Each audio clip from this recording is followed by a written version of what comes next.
안녕하세요. 저는 이종규라고 합니다. 정말 어처구니 없던 제 이야기 좀 들어주세요. 저는 평생 흙먼지 속에서 살았습니다. 이른 나이에 돌아가신 부모님께 물려받은 것이라곤 튼튼한 몸뚱이 하나뿐이었지요. 그 몸으로 건설 현장을 누비며 시멘트를 나르고 벽돌을 쌓아 올렸어요. 땀 흘린 만큼 정직하게 돈이 모였고 그렇게 작은 회사를 일궈 제법 큰 돈을 만지게 되었습니다. 사람들은 저를 보고 자수성가의 표본이라며 칭찬했지만 사실 저는 그저 제 아들 대호에게만큼은 가난을 물려주고 싶지 않았을 뿐입니다. 아내가 살아있을 때 우리는 낡은 연립주택에 살면서도 늘 함께 웃었습니다. 아내는 제게 당신은 우리 가족의 튼튼한 기둥이에요. 라고 말해주곤 했죠. 그 기둥이 되어주던 아내가 먼저 세상을 떠나고 저는 세상의 모든 빛을 잃은 것 같았습니다. 그래도 제게는 아들 대호가 남아 있었어요. 아비의 기대를 저버리지 않고 번듯하게 자라주었고 구혜정이라는 참한 아가씨와 결혼의 토끼 같은 손주까지 안겨주었으니 더 바랄 것이 없다고 생각했습니다. 저는 제가 평생 일궈온 회사를 아들에게 물려주고 이제는 조용히 제 삶을 정리하며 살고 싶었어요. 그런데 얼마 전 무릎 수술을 받게 되면서 제 계획에 작은 차질이 생겼습니다. 퇴원 날 굳이 저를 데리러 온 아들이 제 손을 잡고 간곡하게 부탁을 하더군요. 아버지, 당분간만이라도 저희 집에 들어가서 함께 사세요. 혜정이도 그게 좋겠다고 하고요. 수술한 다리로 혼자 계시면 저희가 너무 불안해요. 며느리가 좋다고 했다는 말에 잠시 마음이 흔들렸습니다. 사실 그 아이 구혜정이라는 며느리를 저는 처음부터 썩 마음에 들어 하지는 않았어요. 사람의 눈을 똑바로 보지 않고 늘 눈알을 굴리며 무언가 재는 듯한 태도나 제 아들 앞에서는 살살 녹는 목소리를 내다가도 뒤돌아서면 금세 표정이 차갑게 식는 것을 몇 번 목격했기 때문입니다. 하지만 아들이 좋다는데 제가 어쩌겠습니까? 그저 제 눈이 틀렸기를, 제 편견이기를 바랄 뿐이었죠. 아니다. 너희들 불편하게 내가 왜 들어가냐? 근처에 사람 부르면 되니까 걱정하지 마라. 아버지, 그런 말씀 마세요. 아들이 당연히 모셔야죠. 혜정이가 벌써부터 아버님 방 다 치워놓고 기다리고 있어요. 네. 제발요, 아버지. 아들의 저 착하고 무른 성정을 저는 잘 압니다. 저렇게까지 부탁하는데 더는 거절할 수가 없었어요. 결국 저는 못 이기는 척 고개를 끄덕였고 그렇게 아들 내외와의 불편한 동거가 시작되었습니다. 아들 내외가 사는 집은 제가 결혼할 때 보태준 돈으로 장만한 번듯한 아파트였습니다. 현관문을 열고 들어서자마자 화려한 대리석 바닥과 눈이 부신 샹들리에가 저를 맞더군요. 제가 평생 살아온 집과는 너무나도 다른 사람 사는 온기보다는 모델하우스 같은 삭막함이 느껴지는 공간이었어요. 어머, 아버님 오셨어요? 아이고, 다리는 괜찮으세요? 며느리는 버선발로 뛰어나와 저를 반겼지만 그 눈에는 어떤 걱정도 담겨 있지 않았습니다. 그저 형식적인 환대라는 것을 저는 첫눈에 알 수 있었죠. 제 짐을 받아드는 며느리의 손길은 조심스럽기보다는 귀찮아하는 기색이 역력했고 저를 위해 꾸며놓았다는 방은 햇볕도 잘 들지 않는 가장 작고 삭막한 방이었습니다. 그래도 아들 얼굴을 봐서 저는 그저 고맙다 한마디만 하고 방에 짐을 풀었어요. 문제는 다음 날 바로 시작되었습니다. 제가 평생 아침으로 즐겨 먹던 것이 바로 구수한 된장찌개입니다. 아침 일찍 일어나 냉장고를 열어보니 다행히 며느리가 사다 놓은 재료들이 있더군요. 저는 아들 내외에게 아침이라도 든든하게 끓여주고 싶은 마음에 정성껏 멸치 육수를 내고 된장을 풀어 찌개를 끓이기 시작했습니다. 구수한 냄새가 온 집에 퍼져나갈 때쯤 안방 문이 벌컥 열리며 며느리가 머리를 감싼 채 나왔어요. 어머, 이게 무슨 냄새야? 짜증이 가득 담긴 목소리였습니다. 며느리는 인상을 구긴 채 주방으로 오더니 끓고 있는 냄비를 보고는 질색하는 표정을 지었어요. 그리고는 보란듯이 거실과 주방의 모든 창문을 활짝 열어젖혔습니다. 아직은 쌀쌀한 초봄의 아침 공기가 집 안으로 훅 밀려 들어왔어요. 아버님, 죄송한데 저희는 아침에 빵 먹어요. 그리고 이런 냄새 심한 음식은 집에서 잘 안 해 먹거든요. 제가 냄새에 좀 예민해서요.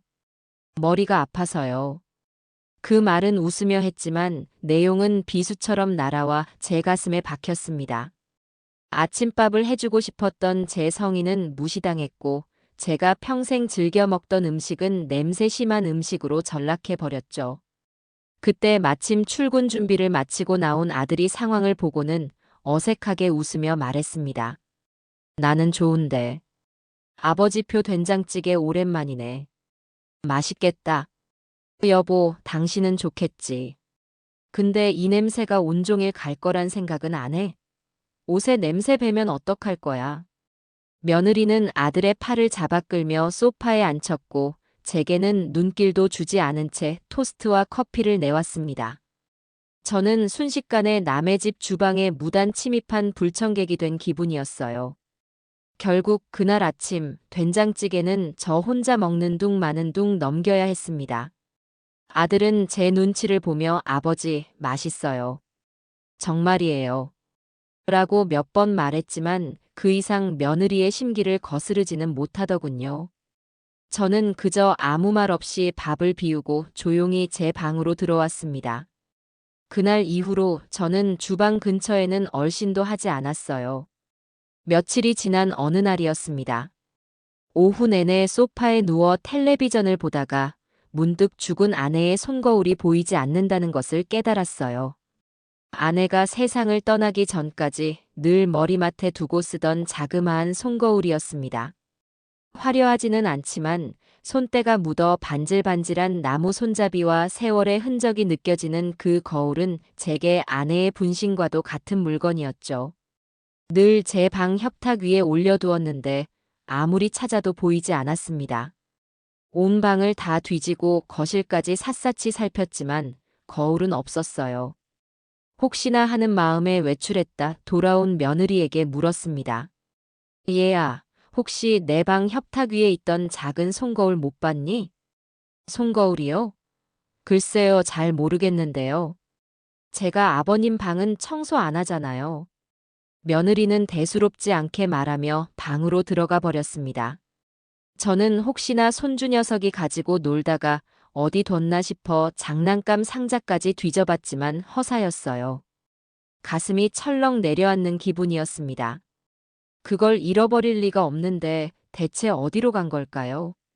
불안한 마음으로 집 안을 서성이다가 무심코 베란다에 내놓은 쓰레기 봉투를 보게 되었습니다. 오늘이 재활용 쓰레기 버리는 날이었거든요. 혹시 하는 마음에 봉투를 열어 내용물을 쏟아보았습니다. 그리고 그 안에서 제 눈을 의심하는 광경을 목격하고 말았어요. 온갖 과자 봉지와 플라스틱 쓰레기들 사이로 익숙한 나무 손잡이가 보였습니다. 제 아내의 손거울이었습니다. 저는 떨리는 손으로 거울을 집어들었습니다. 거울 한쪽에는 무언가에 긁힌 듯 깊은 흠집까지 나 있었어요. 순간 머릿속에 피가 거꾸로 솟는 기분이었습니다. 저는 거울을 들고 곧장 며느리의 방문을 두드렸습니다. 얘야, 잠시 나와 보거라. 아버님, 왜 또 그러세요? 짜증 섞인 목소리로 나온 며느리는 제 손에 들린 거울을 보고는 잠시 표정이 굳는 듯 하더니 이내 태연하게 웃으며 말했습니다. 어머, 거기 있었네. 아버님, 제가 아까 거실 청소하다가 이게 바닥에 떨어져 있길래 봤더니 너무 낡고 흠집도 많이 나서 버리는 물건인 줄 알았어요. 죄송해요, 호호. 제가 쓸데없는 오지랖을 부렸네요. 그 말에 저는 할 말을 잃었습니다. 죄송하다는 말은 했지만 그 말투와 표정 어디에서도 미안한 기색은 찾아볼 수 없었어요. 오히려 그런 낡아빠진 걸 왜 아직도 가지고 있냐고 저를 타박하는 듯한 뉘앙스였습니다. 그때 퇴근하고 돌아온 아들이 현관에 들어서며 이 광경을 보게 되었죠. 무슨 일이에요, 다들?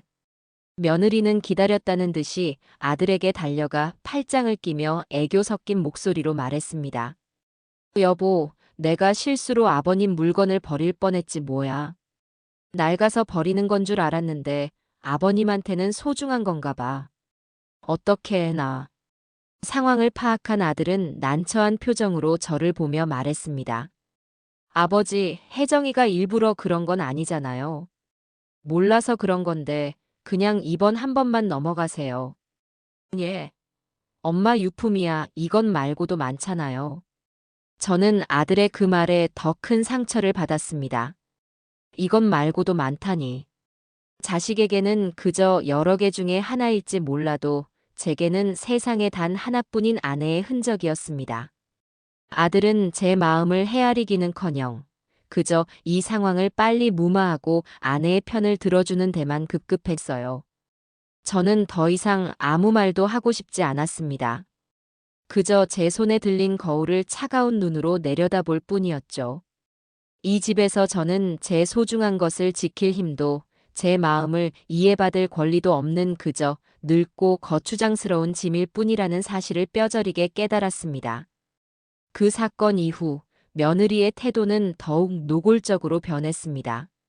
제가 거실에 앉아 있으면 보란 듯이 청소기를 시끄럽게 돌렸고 제가 좋아하는 텔레비전 프로그램이 나오면 일부러 채널을 돌려버렸어요. 사소하지만 사람을 비참하게 만드는 괴롭힘이었습니다. 하지만 저를 가장 힘들게 했던 것은 하나뿐인 손주 녀석을 이용하기 시작했다는 점입니다. 제 손주 민준이는 이제 막 유치원에 다니기 시작한 6살짜리 아이입니다. 처음 이 집에 왔을 때만 해도 민준이는 할아버지 하고 달려와 제 품에 안기곤 했어요. 저는 그런 손주가 눈에 넣어도 아프지 않을 만큼 예뻤습니다. 그런데 언제부턴가 민준이가 저를 피하기 시작했습니다. 제가 방에서 나오면 슬금슬금 제 눈을 피했고 제가 말을 걸어도 못 들은 척 장난감만 가지고 놀았어요. 그러던 어느 날 저는 그 이유를 알게 되었습니다. 유치원에서 돌아온 민준이에게 과자를 주려고 다가갔을 때였습니다. 아이는 뒷걸음질을 치며 제 손길을 피했어요. 민준아, 왜 그래? 할아버지가 주는 과자 싫어. 아이는 고개를 저으며 우물쭈물 하더니 이내 작은 입으로 충격적인 말을 뱉어냈습니다. 할아버지한테서 이상한 냄새나. 엄마가 그랬어. 할아버지 방에서도 냄새나서 머리 아프다고. 그래서 민준이도 할아버지랑 같이 있기 싫어. 아이의 입에서 나온 말이라고는 믿기지 않는 날카로운 유리 조각 같은 말이었습니다.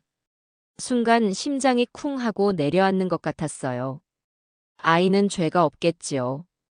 분명 며느리가 아이에게 시킨 말일 겁니다. 부엌 쪽을 쳐다보니 아니나 다를까 며느리가 문틈으로 이쪽을 훔쳐보며 만족스러운 듯 입꼬리를 올리고 있었습니다. 그 표정을 본 순간 저는 제 안에서 무언가 단단히 끊어지는 소리를 들었습니다. 어른들 사이의 갈등에 아무것도 모르는 어린아이까지 끌어들이다니. 이것은 단순히 저를 미워하는 것을 넘어 인간으로서 넘지 말아야 할 선을 넘은 행동이었습니다. 아들에 대한 마지막 남은 기대와 며느리에 대한 최소한의 존중이 산산조각 나는 순간이었어요. 저는 민준이에게 아무 대답도 해주지 못했습니다. 그저 굳은 얼굴로 돌아서서 제 방으로 들어왔습니다. 문을 닫고 들어오자 참았던 분노와 서러움이 한꺼번에 몰려와 숨이 턱 막혔습니다. 평생 누구에게도 굽히지 않고 당당하게 살아왔다고 자부했는데 늙고 병들었다는 이유로 제 자식의 집에서 이런 취급을 받아야 한다는 사실이 견딜 수 없이 치욕스러웠습니다. 그날 이후 집안의 공기는 얼음장처럼 차가웠습니다. 저는 제 방을 거의 나오지 않았고 며느리는 제가 없는 사람인 것처럼 행동했어요. 아들 녀석은 중간에서 어쩔 줄 몰라 하며 제 눈치와 아내의 눈치를 번갈아 살필 뿐 이 숨막히는 상황을 해결하려는 어떤 노력도 하지 않았습니다. 저는 그저 하루빨리 제 다리가 회복되어 이 집을 떠날 날만을 손꼽아 기다렸어요.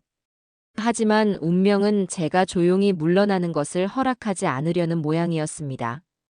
제 인생을 송두리째 뒤흔들게 될 그날은 지독한 몸살 기운과 함께 찾아왔습니다. 며칠 전부터 으슬으슬 춥고 온몸에 뼈마디가 쑤시는 것이 심상치 않다고 느꼈어요. 수술한 다리의 통증도 다시 심해지는 것 같았고요. 약을 먹고 온종일 이불을 뒤집어 쓰고 누워 있었지만 차도는 없었습니다. 저녁 때가 되자 허기가 몰려왔지만 몸을 일으킬 기운조차 없더군요. 그렇다고 아들 내외에게 아프다는 말을 하고 싶지는 않았습니다. 분명 며느리는 꾀병을 부린다며 타박을 할 것이고 아들은 안절부절 못하며 제 앞에서 아내의 눈치만 살필 것이 뻔했으니까요. 그런 꼴을 보느니 차라리 굶는 것이 낫다고 생각했습니다. 하지만 텅 빈 속에서 올라오는 허기는 늙고 병든 몸을 더욱 처량하게 만들었습니다. 저는 힘겹게 몸을 일으켜 비틀거리며 방을 나섰습니다.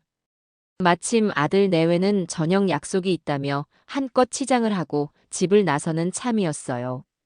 며느리는 평소보다 몇 배는 화려한 옷을 입고 짙은 향수를 뿌린 채 제 앞을 지나면서도 눈길 한 번 주지 않더군요. 아들 녀석만 제게 다가와 아버지, 저녁은 챙겨 드세요. 냉장고에 반찬 있으니까요. 하고 멋쩍게 말할 뿐이었습니다. 저는 그저 고개만 한번 끄덕여 보였습니다. 두 사람이 나가고 텅 빈 집에 저 혼자 남겨지자 깊은 고요함과 함께 서러움이 파도처럼 밀려왔습니다. 아들이 단 한 번만이라도 아버지, 어디 아프세요? 하고 물어봐 주었더라면, 며느리가 차가운 눈빛 대신 따뜻한 죽 한 그릇이라도 끓여 주었더라면 제 마음이 이렇게까지 얼어붙지는 않았을 겁니다. 저는 씁쓸한 마음을 애써 삼키며 주방으로 향했어요. 냉장고 문을 열어보았지만 며느리가 말한 반찬이라는 것은 며칠 전에 사다 놓은 이제는 시들어가기 시작한 나물 몇 가지와 단무지뿐이었습니다. 입맛이 썼습니다. 그때 찬장 구석에 놓여있던 라면 봉지가 눈에 들어왔습니다. 젊었을 적 건설 현장에서 허기진 배를 채우기 위해 숱하게 끓여 먹었던 라면. 아내와 함께 밤늦게 출출하다며 냄비 하나에 머리를 맞대고 웃으며 먹었던 라면. 제게 라면은 그냥 음식이 아니라 고단했던 제 삶의 페이지마다 새겨진 추억이었습니다. 오늘은 왠지 그 라면이 간절하게 당겼습니다. 다른 것을 해먹을 기운도 없었고요. 저는 작은 냄비에 물을 올려 라면을 끓이기 시작했습니다.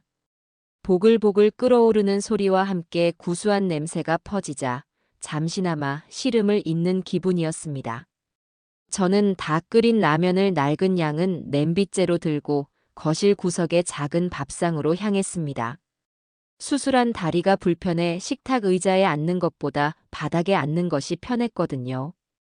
김이 모락모락 피어오르는 라면을 한 젓가락 집어 입에 넣으려던 바로 그 순간이었습니다. 쾅! 하는 소리와 함께 현관문이 거칠게 열리고 나갔던 며느리가 잔뜩 상기된 얼굴로 씩씩거리며 들어왔습니다. 뒤따라 들어온 아들은 어쩔 줄 몰라 하며 쩔쩔매는 표정이었고요. 아마도 오는 길에 차 안에서 크게 다툰 모양이었습니다. 아, 진짜 짜증나. 며느리는 하이힐을 신은 채로 성큼성큼 거실로 들어오다가 구석에서 라면을 먹으려던 저를 발견하고는 그 자리에 우뚝 멈춰 섰습니다. 그리고는 마치 벌레라도 본 것처럼 얼굴을 찌푸리며 코를 틀어막더군요. 어머, 이게 무슨 냄새야? 아버님. 며느리의 목소리는 얼음처럼 차갑고 날카로웠습니다. 저는 순간 너무 놀라 입에 넣으려던 면발을 그대로 냄비에 떨어뜨렸습니다. 지금 집 안에서 라면을 끓여 드시는 거예요? 와, 진짜 못 참겠네. 이 집이 무슨 경로당이에요? 라면 냄새가 온 집안에 진동하는 거 안 보이세요? 저는 아무 대꾸도 할 수 없었습니다.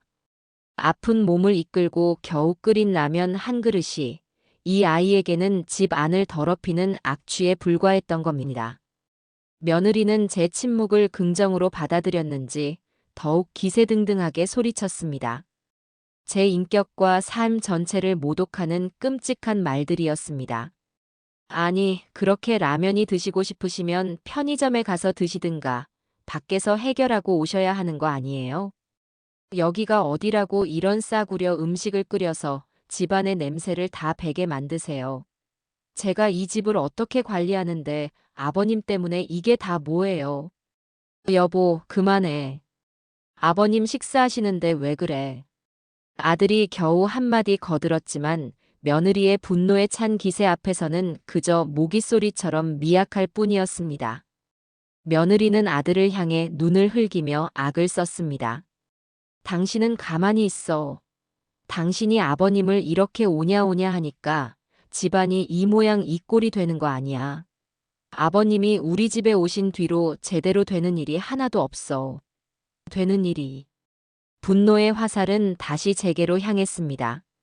며느리는 제 앞에 놓인 밥상을 경멸 어린 눈으로 쳐다보더니 믿을 수 없는 행동을 저질렀습니다. 이딴 건 밖에서나 드시라고요. 그 말을 내뱉으며 며느리는 자신이 신고 있던 뾰족한 하이힐 앞굽으로 제가 식사를 하던 밥상을 힘껏 걷어차 버렸습니다.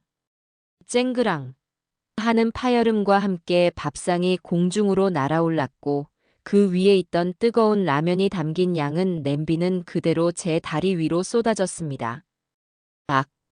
순간 불에 데인 듯한 끔찍한 고통이 수술한 다리를 덮쳤습니다. 뜨거운 국물이 바지를 순식간에 적셨고 살같이 타들어가는 듯한 통증에 저도 모르게 비명을 질렀습니다. 바닥은 라면 국물과 면발로 순식간에 아수라장이 되었습니다. 하지만 육체적인 고통보다 더 저를 아프게 했던 것은 제 눈앞에 펼쳐진 광경이었습니다. 며느리는 자신의 행동에 전혀 놀라지 않은 채 오히려 만족스럽다는 듯 씩 웃으며 저를 내려다보고 있었어요. 그리고 제 아들 대호는 뜨거운 국물에 대어 고통스러워하는 아버지를 보고도 그저 어떻게 하는 말만 중얼거리며 제 아내의 눈치를 살피고 있었습니다. 달려와 저를 부축하거나 제 다리의 상처를 살피거나 하다못해 아내의 잘못을 꾸짖는 행동은 전혀 하지 않았습니다. 그저 겁에 질린 아이처럼 그 자리에 못 박힌 듯 서 있을 뿐이었죠. 그 순간 저는 모든 것을 깨달았습니다. 제 아들은 이미 제 아들이 아니었습니다. 저 구혜정이라는 여자의 꼭두각시이자 자신의 아버지가 눈앞에서 모욕과 고통을 당해도 아무것도 하지 못하는 껍데기만 남은 존재라는 것을요. 제 안에서 무언가가 완전히 그리고 영원히 부서져 내렸습니다. 아들에 대한 마지막 남은 애정과 기대가 산산조각 났습니다. 다리의 통증이 거짓말처럼 사라지고 대신 그 자리에 차가운 분노가 얼음처럼 차오르기 시작했습니다. 저는 고통을 참고 천천히, 아주 천천히 고개를 들어 제 앞에 서 있는 며느리와 아들을 번갈아 보았습니다. 제 눈빛에 어떤 감정이 담겨 있었는지 기세등등하던 며느리의 얼굴이 순간 흠칫 굳어지는 것이 보였습니다. 저는 아무 말도 하지 않았습니다. 그저 끓어오르는 분노를 억누르며 바닥에 나뒹구는 라면 조각과 찌그러진 양은 냄비를 한참 동안 내려다보았습니다. 그리고는 아주 조용하고 제 평생 내뱉었던 그 어떤 말보다도 차가운 목소리로 말했습니다. 그래. 이 라면 값은 아주 비싸게 치르게 될 거다. 그 말은 며느리나 아들에게 한 말이 아니었습니다. 제 자신에게 하는 서약이자 돌이킬 수 없는 전쟁을 알리는 선전포고였습니다. 저는 더 이상 그들과 같은 공간에 머물고 싶지 않았습니다. 저는 화상 입은 다리를 절뚝이며 바닥에 난장판과 겁에 질린 아들, 그리고 당황한 며느리를 뒤로 한 채 묵묵히 제 방으로 들어갔습니다. 그리고는 가장 작은 가방 하나를 꺼내 제 지갑과 통장, 휴대폰, 그리고 죽은 아내의 손거울, 딱 이렇게만 챙겨 넣었습니다. 다른 것은 아무것도 필요 없었어요. 가방을 들고 방을 나왔을 때 거실은 여전히 정적에 휩싸여 있었습니다. 아들과 며느리는 제가 나온 것을 보고도 아무 말도 하지 못했어요. 저는 그들을 사람 취급도 하지 않고 그저 투명 인간처럼 지나쳐 현관으로 향했습니다. 신발을 신는 제 등 뒤로 아들이 겨우 목소리를 쥐어짰습니다. 아버지, 어디 가세요? 다리는 괜찮으세요? 저는 대답하지 않았습니다. 돌아보지도 않았습니다. 그저 현관문을 열고 한치의 망설임도 없이 그 지옥 같은 집을 나섰습니다. 문이 닫히기 직전 며느리가 어머, 저 영감탱이가 진짜 하고 소리치는 것을 들었지만 이제 그런 것은 아무런 상관이 없었습니다. 차가운 밤 공기가 화끈거리는 다리의 상처를 스치고 지나갔지만 오히려 정신이 맑아지는 기분이었습니다. 저는 엘리베이터를 타고 1층으로 내려와 아파트 단지를 빠져나오면서 단 한 번도 뒤를 돌아보지 않았습니다. 제 인생의 한 챕터가 가장 끔찍하고 치욕스러운 방식으로 완전히 끝났음을 직감했습니다. 그리고 새로운 챕터는 오직 저들을 향한 혹독하고 철저한 복수로만 채워질 것이라는 것을 제 스스로에게 맹세했습니다. 아들 집을 나온 제가 향한 곳은 허름한 여관이나 찜질방이 아니었습니다. 택시를 잡아 타고 시내에서 가장 높고 화려한 호텔로 가달라고 했습니다. 어리둥절해하는 택시 기사의 눈빛 따위는 신경 쓰지 않았어요. 호텔 로비에 들어서자 남루한 제 행색을 본 직원이 잠시 주저하는 듯 했지만 제가 당당하게 스위트룸을 요구하자 태도가 금세 바뀌더군요. 저는 카드를 꺼내 며칠치 숙박비를 망설임 없이 결제했습니다. 잠시 후 저는 도시의 야경이 한눈에 내려다 보이는 제가 평생 살아온 집보다도 훨씬 넓고 호화로운 스위트룸에 서 있었습니다. 화상을 입은 다리를 치료하는 것이 급선무였습니다. 호텔에 상비약을 요청해 소독을 하고 연고를 바르자 욱신거리던 통증이 조금은 가라앉는 듯 했습니다. 저는 샤워를 하고 푹신한 호텔 가운으로 갈아입었습니다. 따뜻한 물이 몸을 감싸자 긴장이 풀리면서 그동안 겪었던 온갖 수모와 서름이 한꺼번에 몰려왔습니다. 하지만 저는 눈물을 흘리지 않았어요. 이제는 울 때가 아니었습니다. 울음 대신 차가운 복수심이 제 가슴을 가득 채우고 있었습니다. 저는 푹신한 소파에 깊숙이 몸을 묻고 휴대폰을 들어 단축번호 1번을 길게 눌렀습니다. 신호음이 몇 번 가지 않아 익숙하고 중후한 목소리가 들려왔습니다. 이 회장님, 이 밤중에 웬일이십니까? 30년 넘게 제 회사의 법률 고문을 맡아주었고 이제는 단순한 변호사를 넘어 제게는 형제나 다름없는 박성철 변호사였습니다. 저는 그에게 자초지종을 설명할 필요도 없이 그저 한마디만 했습니다. 박변, 지금 좀 만날 수 있겠나? 내가 지금 호텔에 있네. 제 목소리에 담긴 심상치 않은 기운을 느꼈는지 박 변호사는 군말 없이 알겠습니다. 지금 바로 가겠습니다. 라고 대답했습니다. 30분쯤 지났을까 박 변호사가 다급한 표정으로 스위트룸에 들어섰습니다. 그는 제 다리에 감긴 붕대를 보고는 깜짝 놀라며 물었습니다. 아니, 회장님, 이게 다 어찌 된 일입니까? 다리는 또 왜 이러시고요? 저는 박 변호사를 소파에 앉히고 그동안 아들 집에서 겪었던 모든 일들을 담담하게 털어놓았습니다. 된장찌개 사건부터 아내의 유품인 손거울을 쓰레기통에 버렸던 일, 그리고 손주를 시켜 제게 상처를 주었던 일까지. 마지막으로 오늘 저녁 며느리가 라면상을 걷어차고 제게 화상을 입혔을 때 제 아들이 보였던 비겁한 침묵에 대해 이야기할 때는 저도 모르게 목소리가 떨려 나왔습니다. 제 이야기를 모두 들은 박 변호사는 분노로 얼굴이 붉게 상기되었습니다. 그는 주먹으로 테이블을 내리치며 말했습니다. 제가 처음부터 그 여자 안 된다고 말씀드리지 않았습니까? 사람 보는 눈이 보통이 아니라고 분명 언젠가 회장님 속을 시커멓게 태울 거라고 했는데 결국 이렇게 됐네. 이제 와서 누굴 탓하겠나. 내 아들을 믿은 내 잘못이고 사람을 잘못 본 내 불찰이지. 지금은 후회나 하고 있을 때가 아니야. 저는 자리에서 일어나 방 안쪽에 있는 제 가방으로 향했습니다. 그리고 가방 가장 깊숙한 곳에서 낡은 서류 봉투 하나를 꺼내 박 변호사 앞 테이블 위에 올려놓았습니다. 박 변호사는 의아한 표정으로 저를 쳐다봤어요. 이건 뭡니까, 회장님? 열어보게. 박 변호사는 조심스럽게 봉투를 열어 안에 서류를 꺼내 들었습니다. 서류를 읽어 내려가던 그의 눈이 점점 커졌고 이내 놀라움과 감탄이 뒤섞인 표정으로 저를 바라보았습니다. 회장님, 이건 조건부 차용증 아닙니까? 세상에, 이걸 언제 이렇게 준비해 두셨습니까? 심지어 공증까지 완벽하게 받아두셨네요. 그렇습니다. 그 서류는 바로 아들 내외가 지금 살고 있는 아파트의 구입 자금에 대한 조건부 차용증이었습니다. 몇 년 전 아들이 결혼을 하고 분가를 할 때 저는 당시 시세로 10억 원에 달하는 아파트의 구입 자금 중 9억 원을 지원해 주었습니다.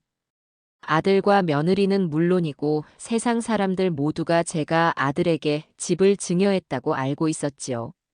하지만 저는 그렇게 하지 않았습니다.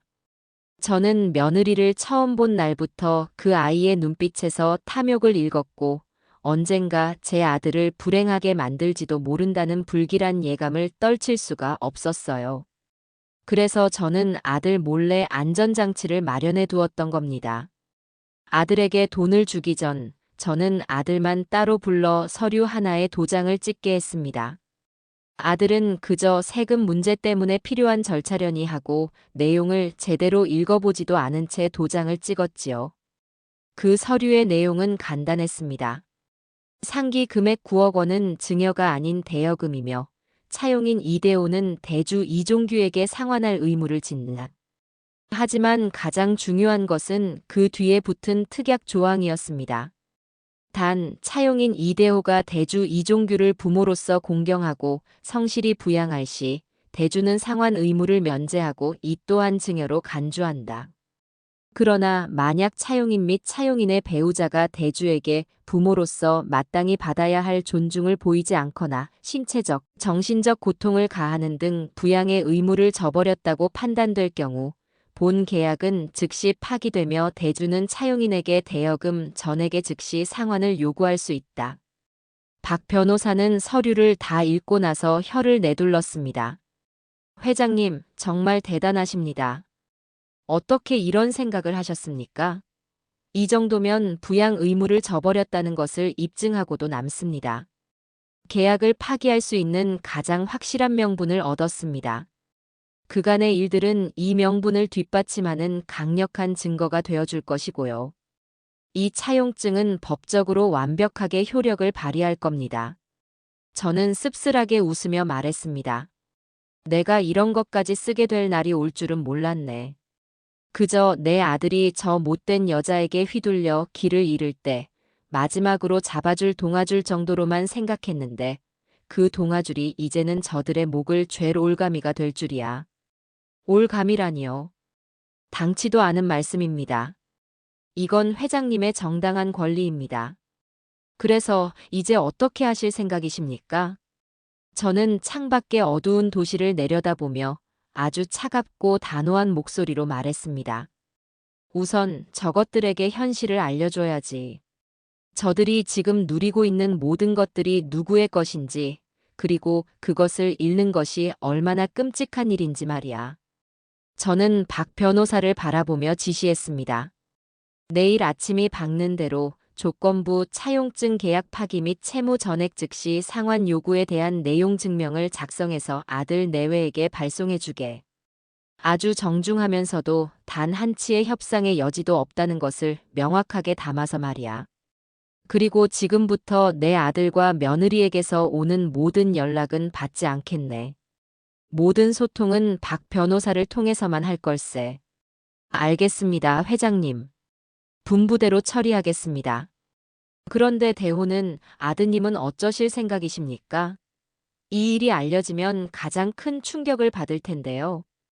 박 변호사의 물음에 제 가슴 한쪽이 시큰하게 아려왔습니다. 하지만 저는 흔들리지 않았어요. 썩은 살을 도려내려면 고통이 따르는 법입니다.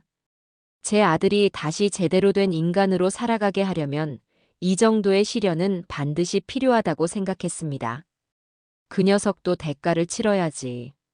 제 아비가 모욕을 당하는 것을 보고도 침묵한 대가, 제 아내의 악행을 알면서도 방관한 대가, 그 안락한 울타리와 제 손으로 이룬 것 하나 없는 부유함이 사실은 모래 위에 지은 성이었다는 것을 제 스스로 깨닫게 해야 해. 그래야만 다시 일어설 수 있을 걸세. 제 단호한 의지를 확인한 박 변호사는 더 이상 아무것도 묻지 않고 고개를 끄덕였습니다. 그는 가져온 서류 가방에서 노트북을 꺼내 그 자리에서 바로 내용 증명 초안을 작성하기 시작했습니다. 법률 용어들이 가득한 차갑고 비정한 문장들이 화면을 채워나가는 것을 보며 저는 생각했습니다. 이것은 단순한 감정 싸움이나 치기 어린 복수가 아니라고.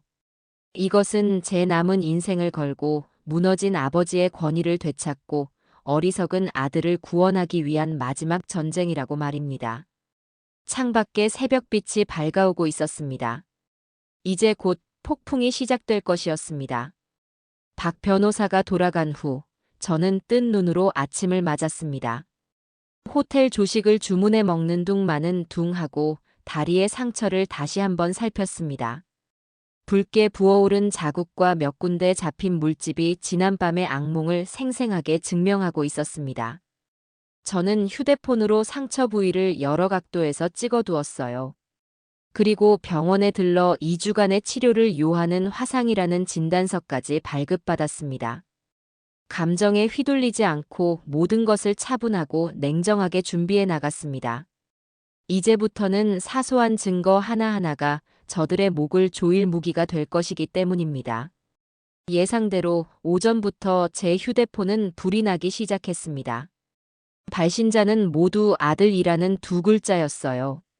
저는 단 한 통의 전화도 받지 않았습니다. 수십 통의 부재중 전화가 쌓이고 곧이어 장문의 문자 메시지가 도착하기 시작했습니다. 아버지, 죄송해요. 어디 계세요? 어젯밤 일은 혜정이가 실수를. 제발 전화 좀 받으세요. 제가 다 잘못했어요. 같은 내용들이었습니다. 저는 그 구차한 변명과 뒤늦은 후회를 차가운 눈으로 읽어내리다가 모두 삭제해버렸습니다. 이미 엎질러진 물이었고 너무 늦은 사과였습니다. 오후가 되자 박 변호사에게서 연락이 왔습니다. 내용 증명이 등기우편으로 발송되었으며 아마 내일쯤 아들 내외에게 도착할 것이라고 했습니다. 저는 그저 수고했네 하고 짧게 답하고 전화를 끊었습니다. 그리고는 아무 일도 없었다는 듯 텔레비전을 켜고 조용히 시간을 보냈습니다. 폭풍 전의 고요함, 그것은 상대를 압도하는 가장 강력한 무기 중 하나라는 것을 저는 평생의 경험으로 알고 있었지요. 다음 날 오후 박 변호사에게서 다시 전화가 걸려왔습니다. 이번에는 그의 목소리에 웃음기가 살짝 묻어 있었습니다. 회장님, 아무래도 저쪽에서 내용 증명을 받은 모양입니다. 방금 전에 며느리 되시는 분한테서 전화가 왔는데 아주 가관이었습니다. 뭐라고 하던가? 다짜고짜 소리를 지르면서 당신 누구냐고 우리 아버님 꼬드겨서 돈 뜯어내려는 사기꾼 아니냐고 하더군요. 그래서 제가 회장님의 법률 대리인이라고 신분을 밝히자 자기는 그런 서류 인정 못한다고 가족끼리 돈 좀 보태준 걸 가지고 유세 떤다며 온갖 막말을 쏟아냈습니다. 회장님께서는 지금 충격으로 몸져 누워 계시다고 했더니 쇼하고 있네 하면서 전화를 끊어버렸습니다. 저는 그 말을 듣고 하고 헛웃음을 터뜨렸습니다. 역시나 제 예상에서 한치도 벗어나지 않는 반응이었습니다. 어리석은 자들은 위기가 닥쳤을 때 현실을 직시하고 해결책을 찾기보다는 그 위기를 가져온 사람을 비난하고 현실 자체를 부정하는 법이지요. 그 아이는 지금 자신이 얼마나 끔찍한 상황에 처했는지 전혀 인지하지 못하고 있는 겁니다. 아니나 다를까 잠시 후 제 휴대폰이 다시 울리기 시작했습니다. 이번에는 아들이 아닌 모르는 번호였어요. 받을까 말까 잠시 망설이다가 전화를 받았습니다. 수화기 너머에서는 제 아들 대호의 다급하고 울먹이는 목소리가 들려왔습니다. 아버지, 아버지 맞으시죠? 왜 전화를 안 받으세요? 아버지, 이게 다 뭐예요? 변호사라니요? 내용 증명이라니, 이게 다 무슨 소리예요? 9억 원을 갚으라니, 아버지 정말 저희한테 이러실 거예요? 저는 아무 말 없이 아들의 하소연을 듣고만 있었습니다. 제 침묵에 아들은 더욱 애가 타는 듯 했습니다. 그때 수화기 너머에서 거친 목소리가 들려왔습니다. 비켜봐, 내가 할 말이 있으니까. 곧이어 전화기를 빼앗는 소리가 들리더니 며느리의 앙칼진 목소리가 제 귀를 찔렀습니다. 여보세요? 이 영감탱이가 진짜 보자 보자 하니까 사람을 뭘로 보고 지금 우리한테 협박하는 거예요? 저는 이때다 싶어 통화 버튼 옆에 있는 녹음 버튼을 조용히 눌렀습니다.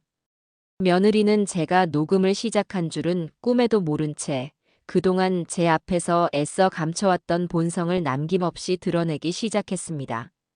나이 먹었으면 곱게 늙을 것이지. 어디서 돈 몇 푼 쥐어준 거 가지고 사람을 이렇게 괴롭혀요? 그 돈이 정말 영감 돈이에요? 어차피 우리 대호 씨한테 물려줄 돈 좀 미리 당겨 쓴 거 아니냐고요. 안 그래요? 그런데 이제 와서 그걸 갚으라니 길 가던 개가 웃을 일이네, 정말. 막말은 거기서 그치지 않았습니다. 그리고 뭐, 부양의 의무, 존중, 웃기지 말라고 하세요. 내가 영감 똥오줌 못 가릴 때까지 수발 들어줘야 그게 존중이에요. 내 인생, 내 청춘을 영감 하나 때문에 희생하라고요? 나는 절대로 그렇게 못해. 그 집, 이제 우리 집이야. 당신 아들 집이라고. 그러니까 그 더러운 차용증. 쪼가리 당장 찢어버리고 다시는 우리 앞에 나타나지 마세요. 안 그러면 내가 영감 상대로 접근금지 신청해버릴 테니까 그런 줄 알아요. 왜 말이 없어? 찔려. 내가 틀린 말했어? 그러니까 정신 차려. 이 노망난 영감탱이야. 격앙된 목소리로 온갖 폭언과 저주를 쏟아내던 며느리는 제풀에 지쳤는지 A씨 하는 상스러운 소리와 함께 전화를 거칠게 끊어버렸습니다. 저는 통화가 종료되었습니다. 라는 기계음이 들리고 나서도 한참 동안 휴대폰을 귀에서 떼지 못했습니다. 며느리의 목소리가 담긴 녹음 파일은 이제 그 어떤 공증 서류보다도 강력한 저들의 추악한 민낯을 증명할 결정적인 증거가 되었습니다. 며칠 후 박 변호사를 통해 아들 내외의 동향을 전해 들을 수 있었습니다. 그들은 역시나 변호사를 찾아갔다고 합니다. 하지만 그들이 찾아간 곳은 박 변호사처럼 유능하고 비싼 변호사가 아닌 아마도 인터넷에서 가족 간 채무 상담 같은 키워드로 검색해서 찾아냈을 법한 수임료가 저렴한 영세 법률 사무소였을 겁니다. 아니나 다를까 그곳에서 그들이 얻은 답변은 며느리의 오만함을 더욱 부채질하는 내용이었습니다. 가족 간의 차용증은 실제 돈이 오갔다는 명백한 증거가 없으면 효력을 인정받기 어려운 경우가 많습니다. 특히나 부모 자식 간에는요. 아마 아버님께서 화가 나셔서 두 분을 겁주시려고 그러는 걸 겁니다. 정말로 소송까지 가진 않을 거예요. 너무 걱정하지 마시고 당분간은 그냥 모르는 척하고 계셔보세요. 시간이 지나면 아버님도 화가 풀리실 겁니다. 그 엉터리 같은 조언을 며느리는 금과 옥조처럼 받아들인 모양이었습니다. 박 변호사의 말에 따르면 그날 이후 아들 내외는 제게 더 이상 연락을 하지 않았다고 합니다. 내용 증명 따위는 애초에 받지도 않았다는 듯 평소와 다름없이 생활하고 있다는 것이었습니다. 아마도 며느리는 역시 내 생각이 맞았어. 늙은 영감탱이가 겁만 주려다 제풀에 지친 거야. 하며 의기양양해하고 있겠지요. 아들은 그 옆에서 불안해하면서도 아내의 기세에 눌려 아무 말도 못하고 있을 테고요. 저는 그들의 어리석음이 가엾기보다는 오히려 다행이라고 생각했습니다. 저들이 저렇게 방심하고 현실을 외면하고 있을 때 저는 더 철저하고 완벽하게 다음 단계를 준비할 수 있으니까요. 저는 박 변호사에게 전화를 걸어 말했습니다. 이제 더는 기다릴 필요가 없겠네. 바로 소장을 접수하게. 대여금 반환 청구 소송. 증거는 차고 넘치도록 있으니 우리가 질 확률은 없을 걸세. 아, 그리고 며느리의 폭언이 담긴 녹취록과 내 다리의 상해 진단서도 함께 제출하게. 저것들이 단순한 채무 불이행이 아니라 파렴치한 폐륜을 저질렀다는 것을 재판부가 명확하게 알 수 있도록 말이야. 알겠습니다, 회장님.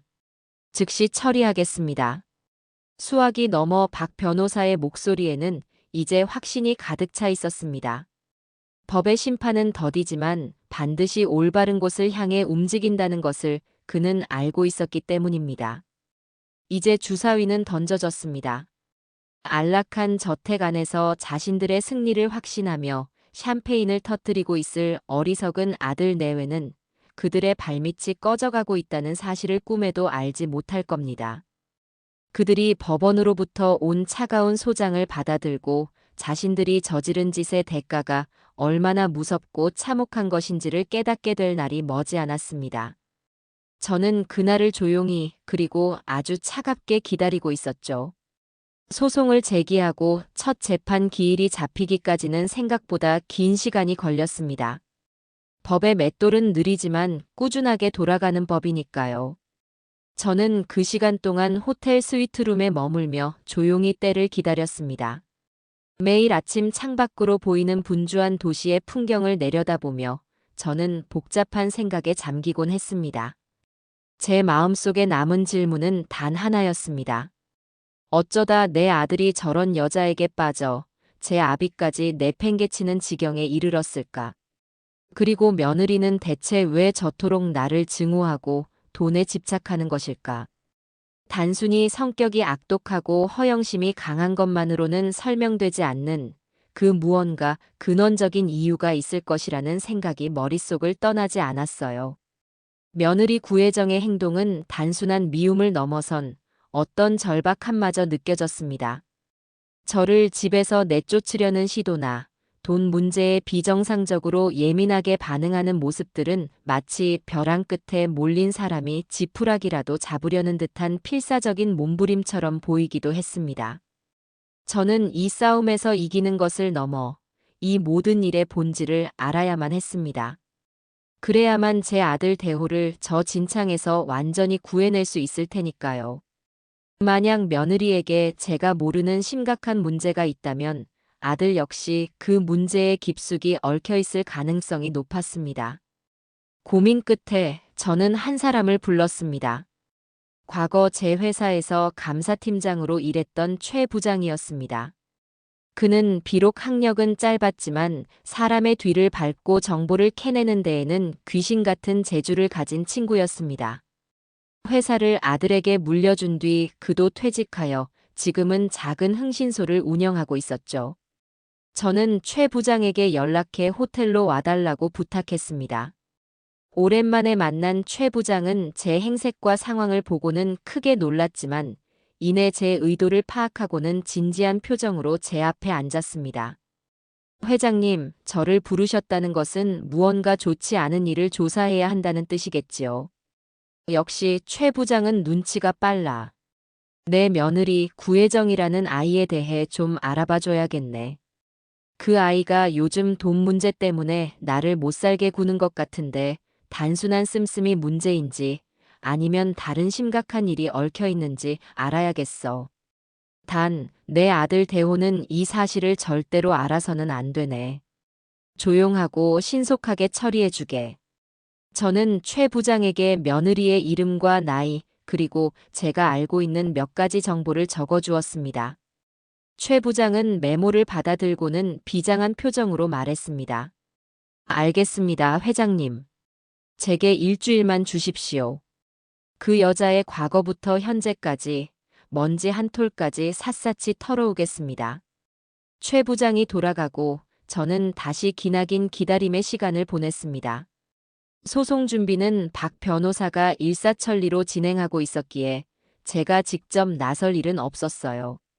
저는 그저 최 부장이 가져올 진실의 조각들을 기다릴 뿐이었습니다. 그리고 정확히 일주일 후 최 부장에게서 연락이 왔습니다. 그의 목소리는 잔뜩 가라앉아 있었습니다. 회장님, 드릴 말씀이 있습니다.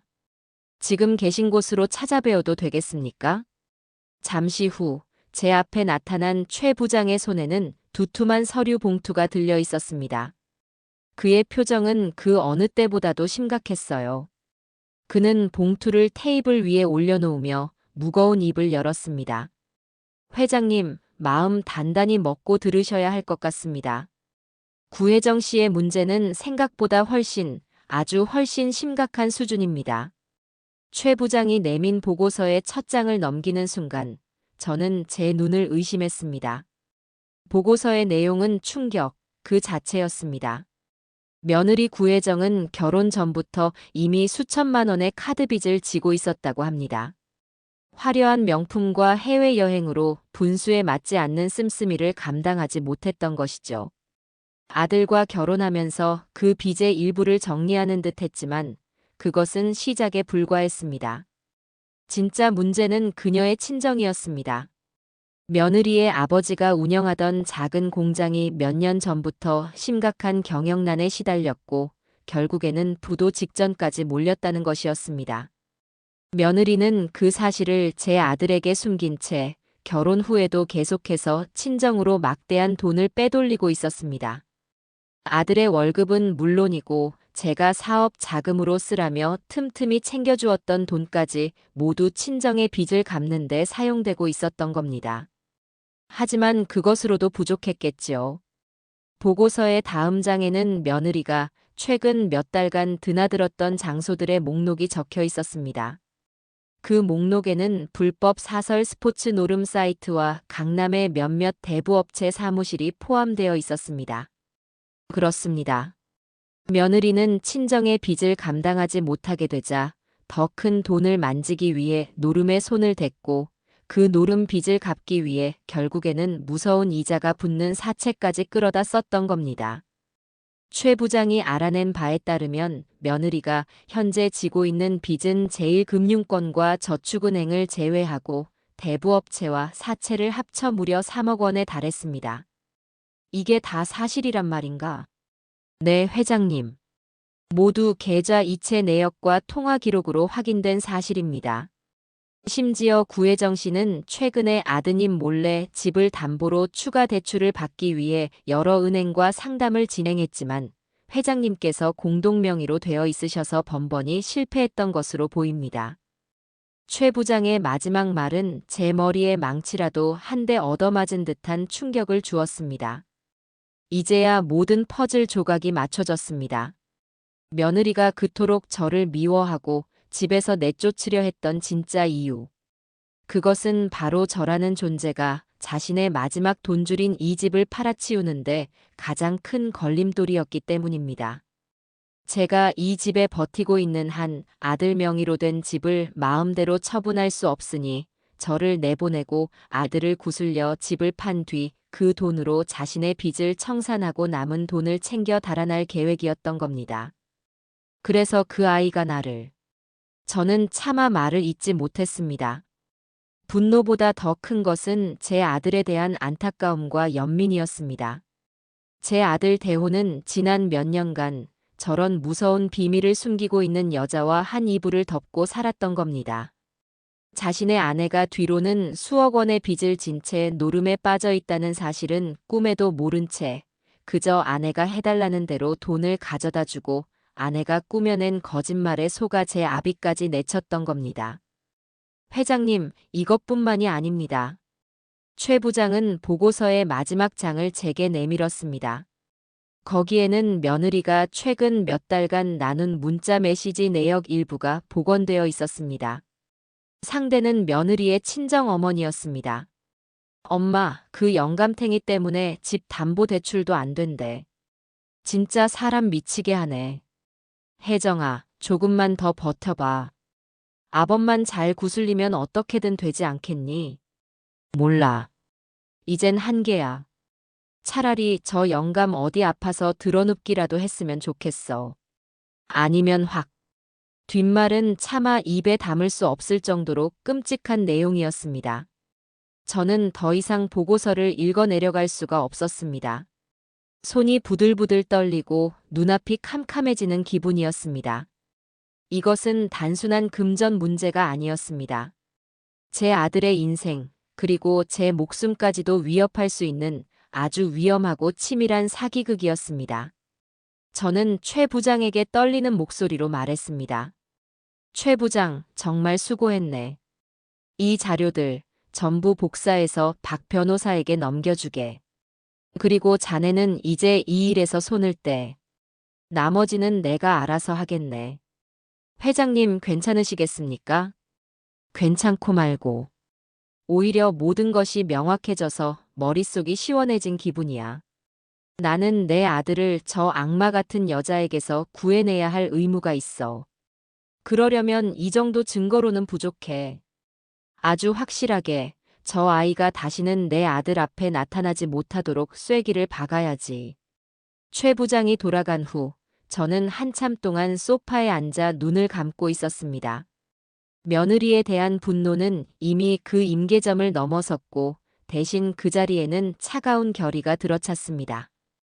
이 싸움은 이제 돈을 돌려받는 것을 넘어섰습니다. 제 아들의 인생을 구하기 위한 아비로서의 마지막 싸움이었습니다. 저는 이 자료들을 바로 아들에게 보여줄 수도 있었습니다.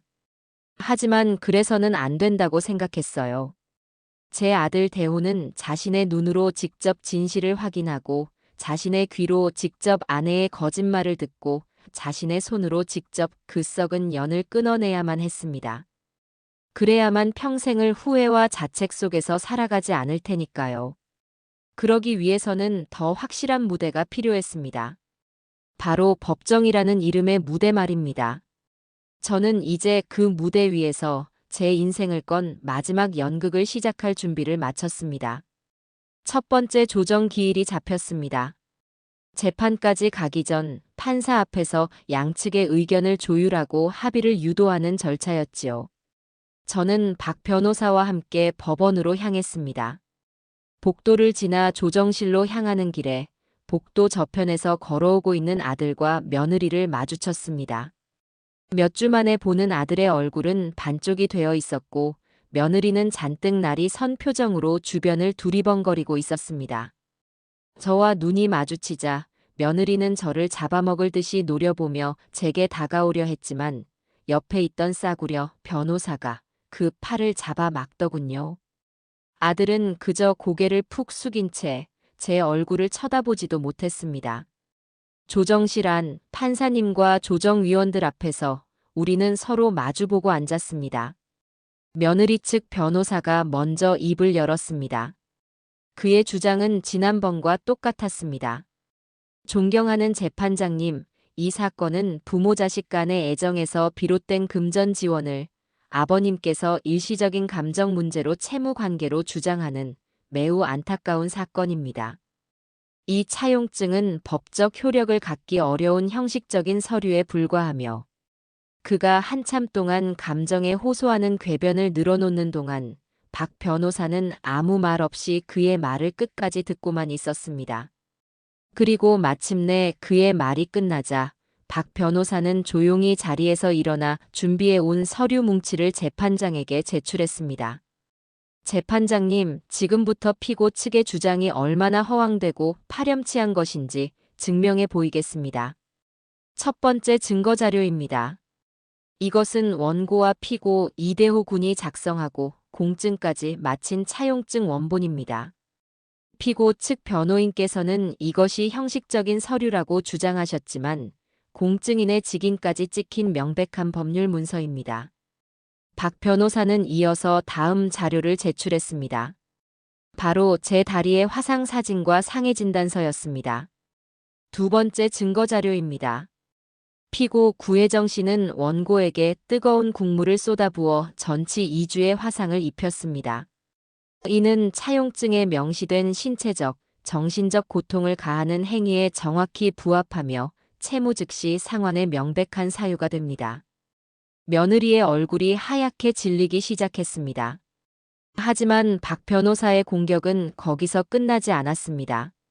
그는 작은 녹음기 하나를 꺼내 들었습니다. 마지막으로 피고 구혜정 씨가 원고에게 어떤 정신적 고통을 가했는지 그 생생한 목소리를 재판장님과 조정위원님들께서 직접 들어보시기 바랍니다. 박 변호사가 녹음기를 틀자 조정실 안에는 며느리의 앙칼진 목소리가 울려 퍼졌습니다. 이 영감탱이가 진짜 나이 먹었으면 곱게 늙을 것이지. 그 돈이 정말 영감 돈이에요? 정신 차려. 이 노망난 영감탱이야. 온갖 폭언과 저주가 담긴 목소리가 흘러나오자 조정실의 공기는 순식간에 얼어붙었습니다. 며느리는 저거 꺼요. 끄라고요. 하고 소리쳤지만 아무도 그녀의 말을 듣지 않았습니다. 재판장은 미간을 찌푸린 채 녹음 내용을 끝까지 들었고 며느리 측 변호사는 마치 유령이라도 본 사람처럼 새파랗게 질린 얼굴로 입을 다물지 못했습니다. 녹음이 끝나자 조정실 안에는 무거운 침묵만이 흘렀습니다. 재판장은 며느리를 향해 차가운 목소리로 물었습니다. 피고 구혜정 씨, 이 목소리 본인 맞습니까? 며느리는 아무 대답도 하지 못하고 그저 입술만 파르르 떨고 있었습니다. 재판장은 한심하다는 듯 혀를 차며 더 이상 조정을 진행할 의미가 없다고 판단했습니다. 조정은 불성립되었습니다. 재판으로 가겠습니다. 재판장의 선언과 함께 첫 번째 싸움은 우리의 완벽한 승리로 끝났습니다. 조정실을 나오자 며느리는 분을 이기지 못하고 제게 달려들려 했지만 이번에도 역시 그녀의 변호사가 뜯어말렸습니다. 그녀는 저를 향해 이를 갈며 악을 썼습니다. 두고 봐. 내가 절대로 이대로 안 끝나. 저는 그 발악을 가소롭다는 듯 한번 쳐다보고는 아무 대꾸 없이 아들의 얼굴을 보았습니다. 아들은 충격과 공포 그리고 수치심이 뒤섞인 표정으로 바닥만 내려다보고 있었습니다. 저는 그 녀석의 귓가에 다른 사람은 들을 수 없을 만큼 작은 목소리로 속삭였습니다. 이게 끝이 아닐세. 이제 시작일 뿐이야. 그 말을 남기고 저는 유유히 법원을 빠져나왔습니다. 법원에서 돌아온 저는 곧바로 다음 단계를 실행에 옮겼습니다. 아들 내외가 살고 있는 아파트의 주택담보대출을 실행한 은행의 지점장을 찾아갔습니다. 그 지점장은 제가 회사를 운영할 때부터 수십 년간 거래해 온 저와는 아주 막역한 사이였지요. 저는 지점장실에 앉아 자초지종을 설명했습니다.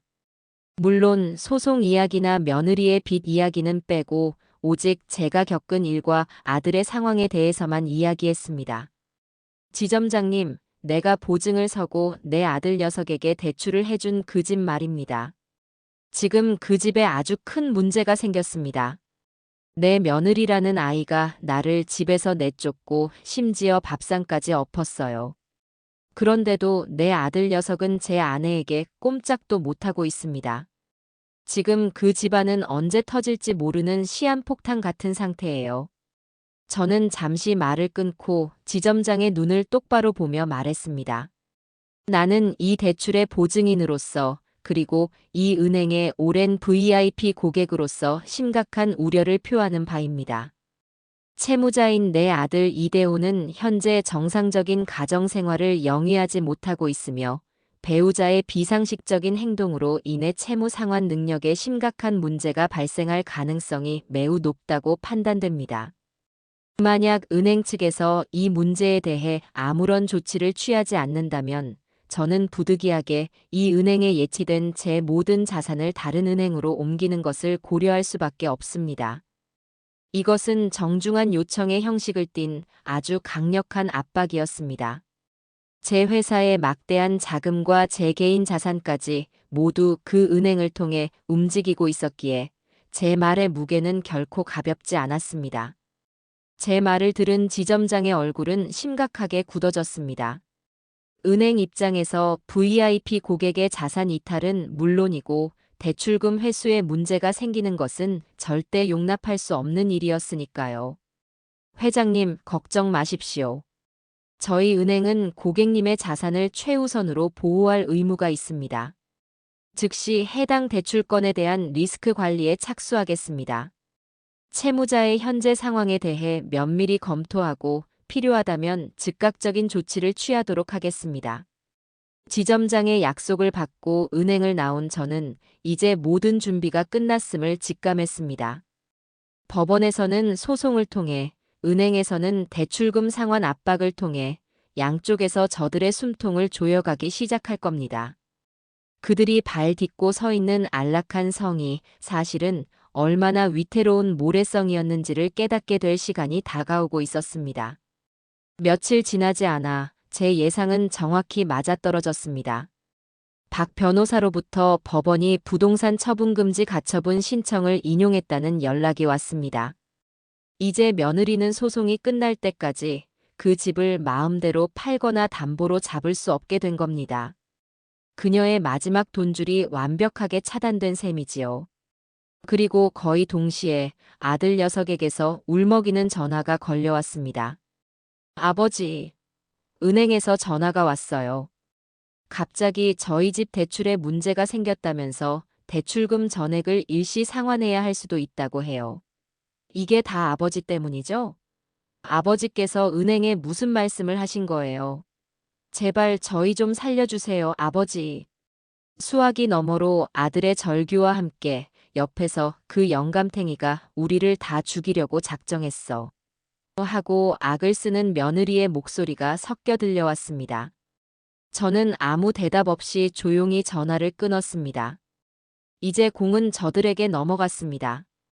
법원과 은행이라는 그들 스스로는 절대 감당할 수 없는 거대한 벽에 사방이 가로막힌 채 그들은 이제 서로를 물어뜯으며 자멸의 길을 걷게 될 것이 분명했습니다. 저는 그저 그들이 스스로 무너져 내리는 모습을 가장 높은 곳에서 조용히 지켜볼 생각이었습니다. 사면초가 아마 그 당시 아들 내외의 상황을 이보다 더 정확하게 표현할 말은 없을 겁니다. 법원에서는 집을 팔지 못하게 꽁꽁 묶어버렸고 은행에서는 당장이라도 대출금을 모두 회수할 듯이 매일같이 독촉 전화를 해왔습니다. 월급은 들어오자마자 카드값과 이자로 빠져나가기 바빴고 며느리가 끌어다 쓴 사채 빚은 눈덩이처럼 불어나고 있었을 테지요. 그들이 믿었던 싸구려 변호사는 조정기일 이후 이건 제가 맡을 수 있는 사건이 아닙니다. 라며 슬그머니 발을 빼버렸다고 합니다. 이제 그들 곁에는 아무도 남지 않았습니다.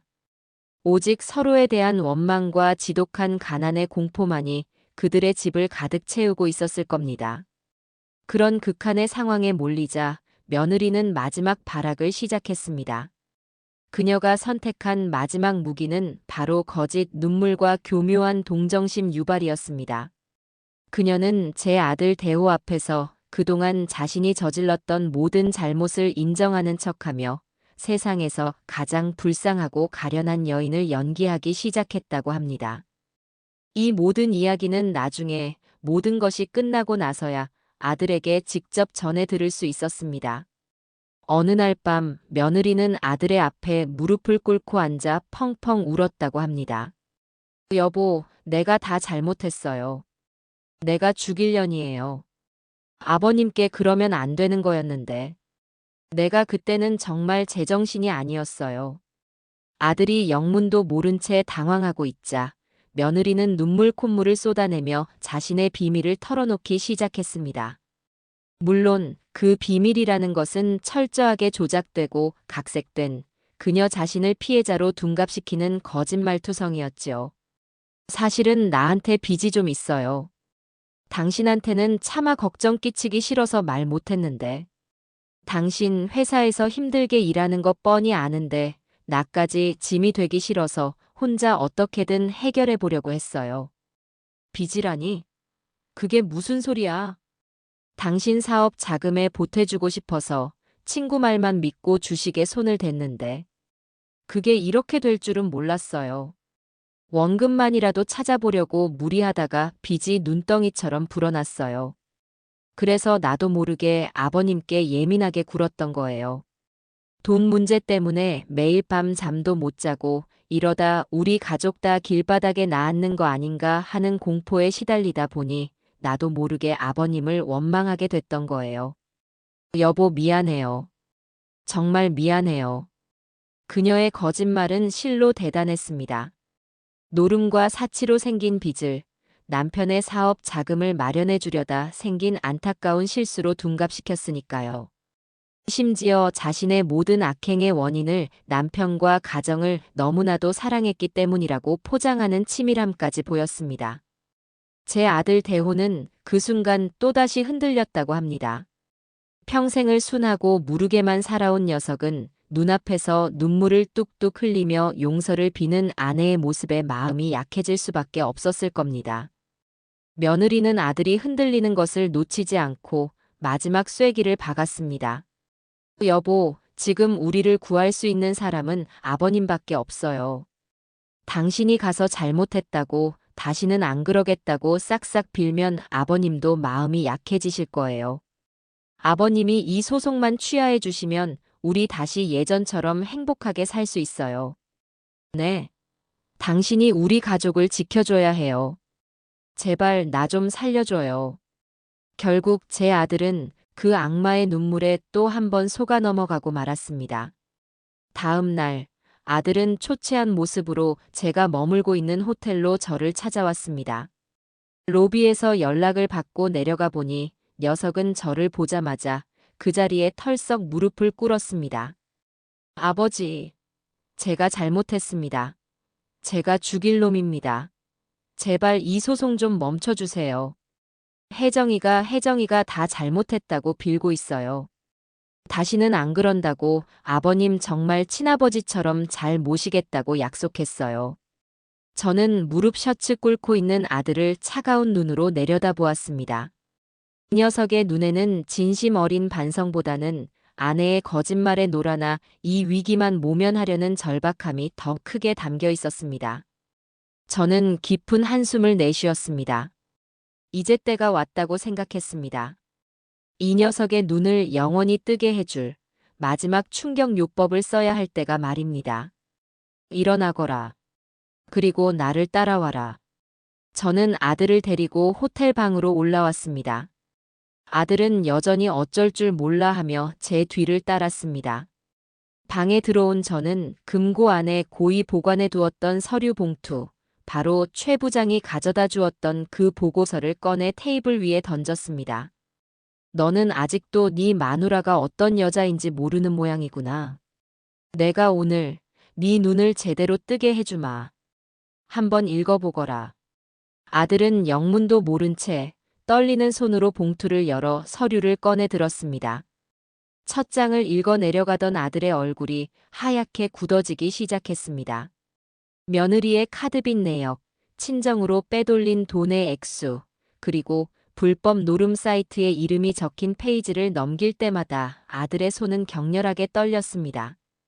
수억 원에 달하는 사채 내역을 확인했을 때 아들은 이게 뭐야? 이게 다 사실이야? 하고 중얼거리며 저를 쳐다보았습니다.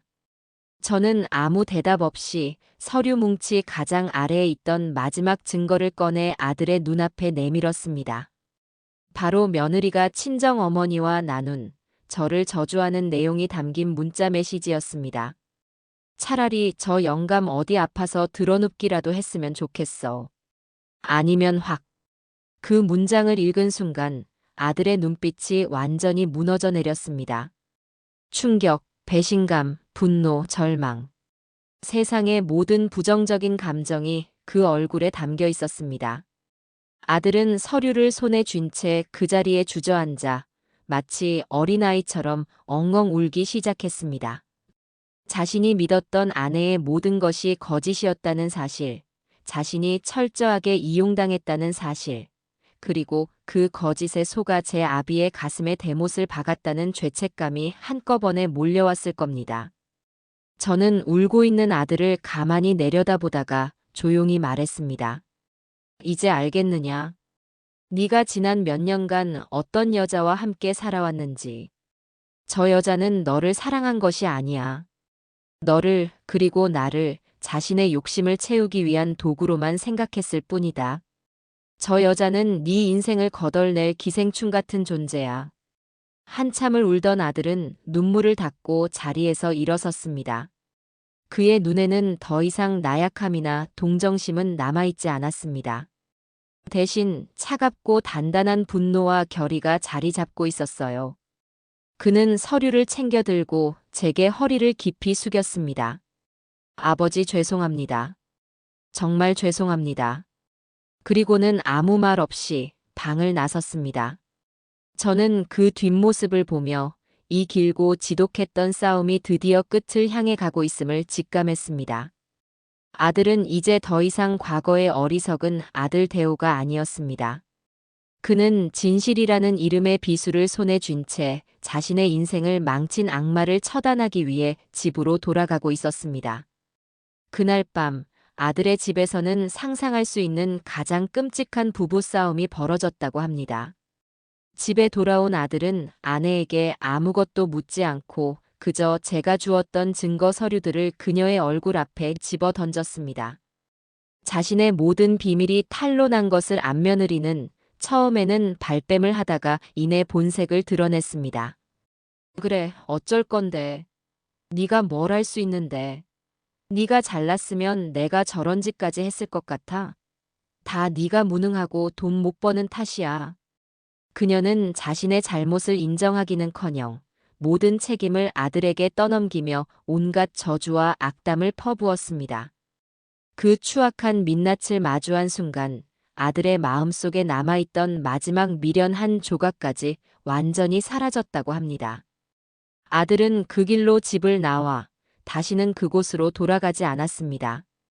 길고 길었던 악몽이 드디어 끝나는 순간이었습니다. 아들이 집을 나온 뒤 우리의 싸움은 새로운 국면으로 접어들었습니다. 이제는 더 이상 저 혼자만의 외로운 싸움이 아니었습니다. 제 곁에는 모든 진실을 알게 된 아들이 있었고 우리는 부서진 부자 관계를 회복하기 위한 첫걸음을 법정에서 함께 내딛게 되었습니다. 최종 변론 기일이 잡혔고 저는 아들과 함께 법원으로 향했습니다. 법원 복도에서 마주친 며느리의 모습은 가히 처참했습니다. 값비싼 명품으로 치장했던 모습은 온데간데 없고 도끼만 남은 얼굴은 푸석했으며 눈은 불안감으로 초점 없이 흔들리고 있었죠. 그녀의 옆에는 이제 변호사도 없었습니다. 혼자였습니다. 우리를 발견한 그녀는 증오가 가득 담긴 눈으로 저와 아들을 번갈아 쏘아보았지만 예전과 같은 기세는 조금도 느껴지지 않았습니다. 그저 마지막 남은 자존심으로 버티고 선 가여운 폐잔병의 모습이었어요. 법정 안 피고석에 홀로 앉은 며느리는 최후의 발악을 시작했습니다. 그녀는 판사 앞에서 눈물을 흘리며 자신이 얼마나 불쌍한 피해자인지를 연기하기 시작했습니다. 존경하는 재판장님, 저는 억울합니다. 저는 그저 남편을 내조하고 시아버님을 잘 모시려 했던 죄밖에 없습니다. 그런데 저 시아버님은 처음부터 저를 미워하셨고 어떻게든 저를 이 집에서 내쫓으려고 혈안이 되어 있었습니다. 저 녹음 파일도 다 조작된 겁니다. 저를 함정에 빠뜨리기 위해 일부러 저를 화나게 만들고 몰래 녹음한 것이라고요. 그녀의 거짓말은 뻔뻔하기 그지없었습니다. 하지만 박 변호사는 그녀가 마음껏 떠들도록 내버려 두었습니다. 거짓말은 많이 할수록 더 많은 허점을 드러내는 법이니까요. 한참 동안 자신의 신세를 한탄하며 저를 파렴치한 늙은이로 몰아가던 그녀의 연극이 끝나자 박 변호사는 조용히 자리에서 일어났습니다. 재판장님, 피고의 주장이 얼마나 터무니없는 것인지는 이미 제출된 증거들만으로도 충분히 입증되었다고 생각합니다. 하지만 오늘 이 자리에서 피고의 모든 거짓말에 종지부를 찍어줄 결정적인 증인이 있습니다. 바로 원고의 아들이자 피고의 남편인 이대호 씨입니다. 박 변호사의 말이 끝나자 방청석에 앉아있던 아들이 천천히 자리에서 일어나 증인석으로 걸어 나갔습니다. 며느리는 아들이 증인석에 서는 것을 보고는 경악을 금치 못하는 표정이었습니다. 아마도 마지막 순간까지 아들이 자신의 편을 들어주리라, 혹은 최소한 침묵이라도 지켜주리라 믿었던 모양입니다. 하지만 그 어리석은 기대는 산산이 부서졌습니다. 증인, 피고 구혜정 씨는 증인의 사업 자금을 마련해주기 위해 주식 투자를 했다가 빚을 졌다고 주장하는데 사실입니까? 아들은 고개를 저으며 낮고 분명한 목소리로 대답했습니다. 아닙니다. 제 아내는 단 한 번도 제 사업 자금에 대해 이야기한 적이 없습니다. 오히려 제가 회사에서 받아온 월급과 상여금을 전부 가져가 어디에 썼는지조차 제대로 알려주지 않았습니다.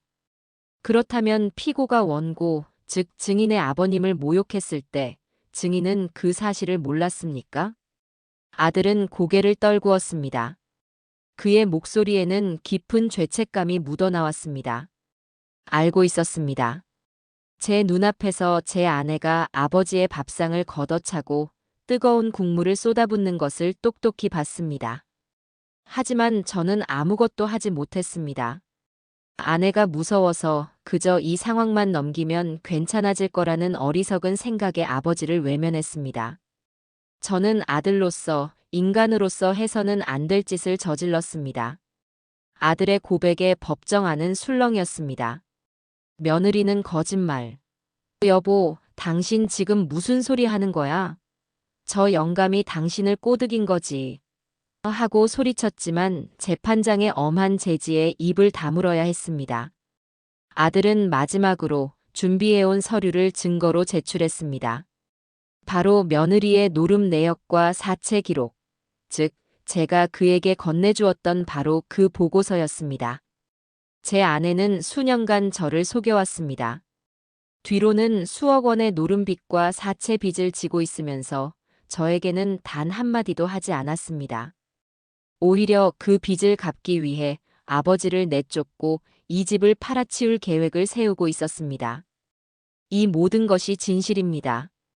아들의 증언은 결정적이었습니다. 며느리의 모든 거짓말과 위선이 만천하에 드러나는 순간이었습니다. 판사는 더 이상 들어볼 것도 없다는 듯 엄숙한 목소리로 판결을 내렸습니다. 피고 구혜정, 이대호는 연대하여 원고 이종규에게 대여금 9억 원 및 이에 대한 지연 이자를 즉시 지급하라. 소송 비용은 모두 피고가 부담한다. 땅, 땅, 땅.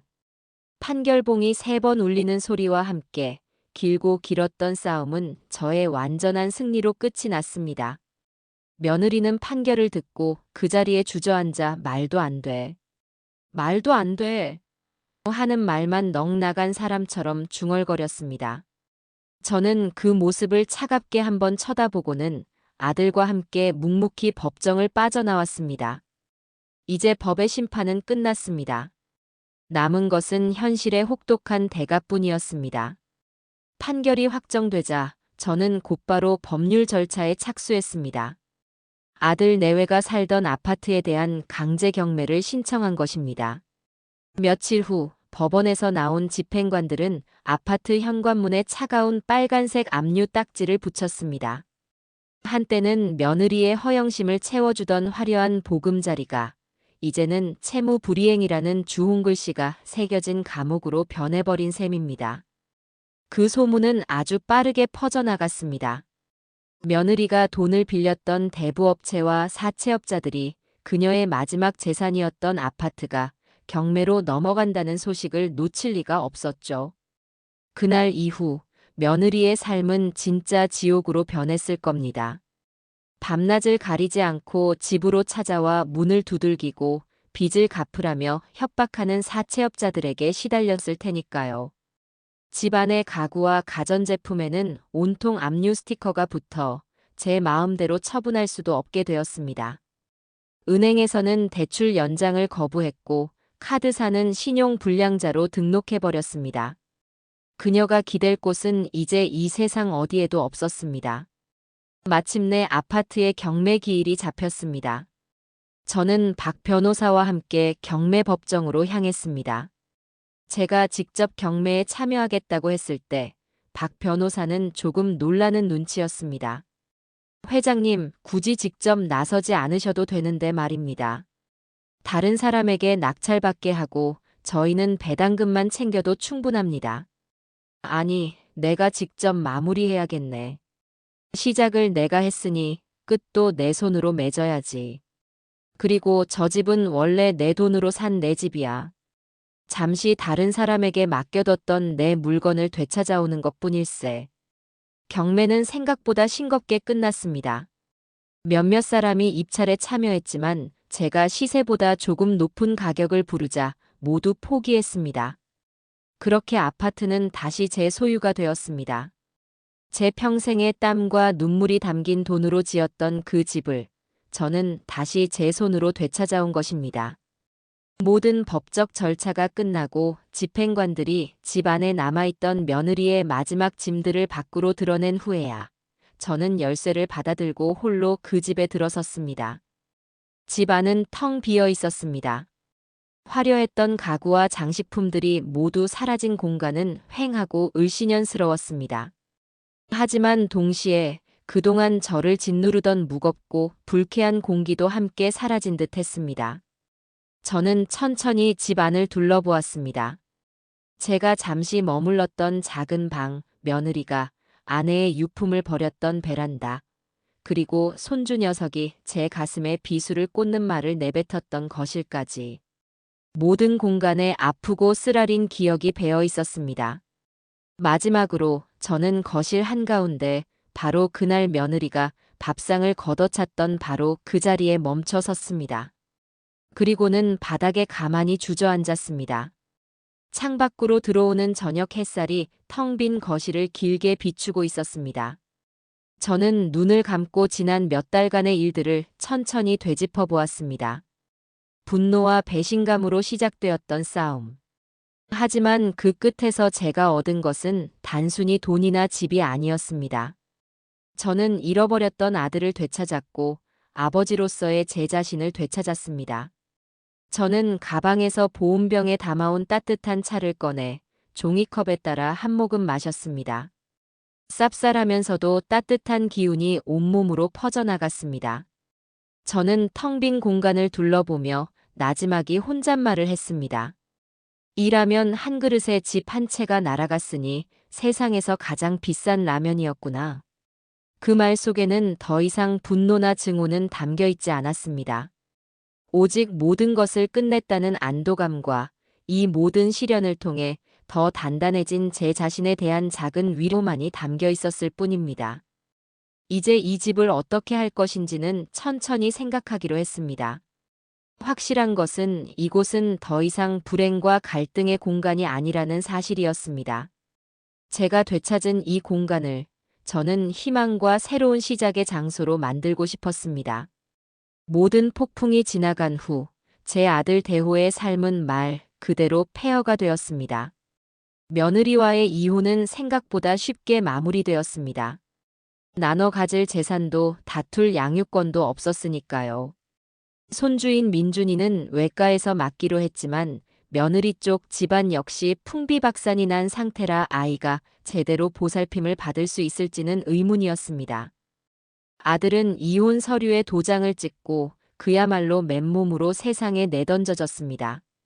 아파트는 경매로 넘어갔고 그동안 며느리가 아들 명의로 몰래 만들어 놓은 카드빚과 소액 대출들이 터져나오면서 아들의 월급은 차 앞 딱지가 붙기 시작했습니다.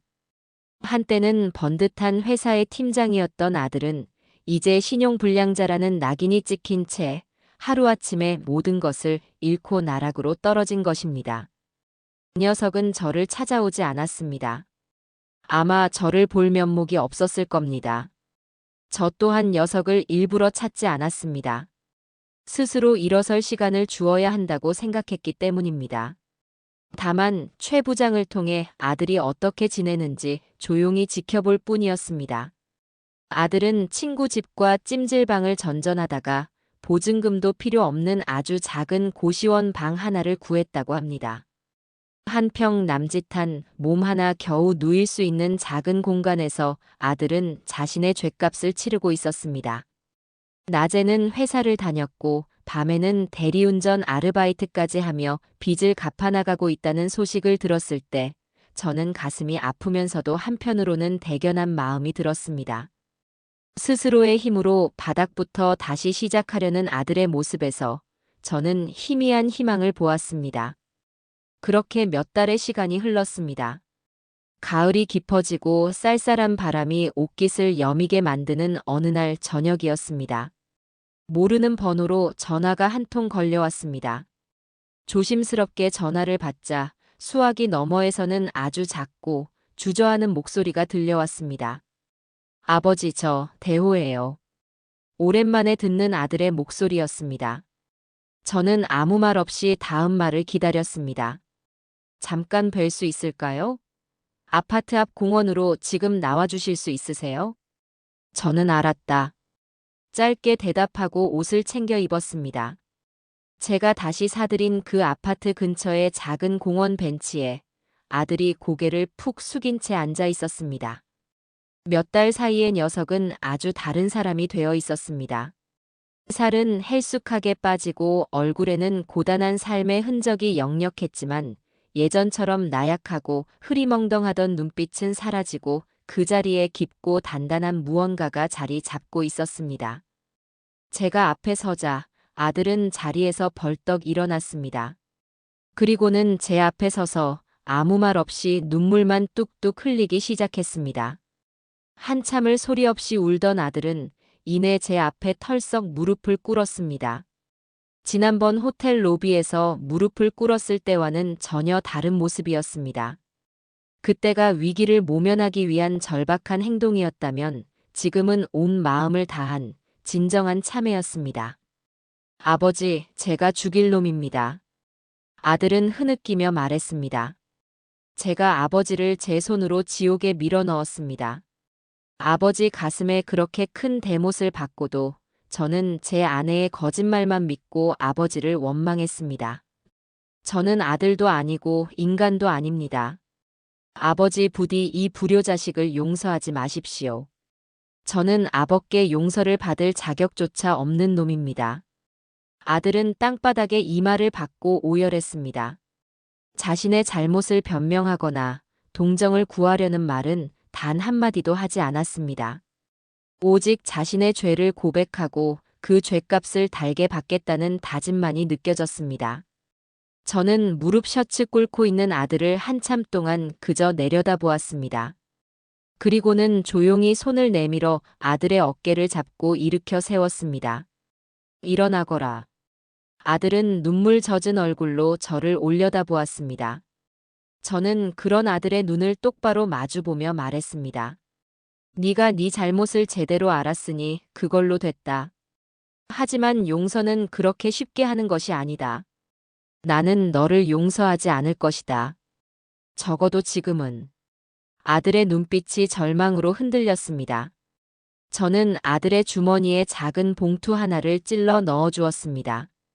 그 안에는 작은 원룸 하나를 구할 수 있는 월세 보증금이 들어 있었습니다.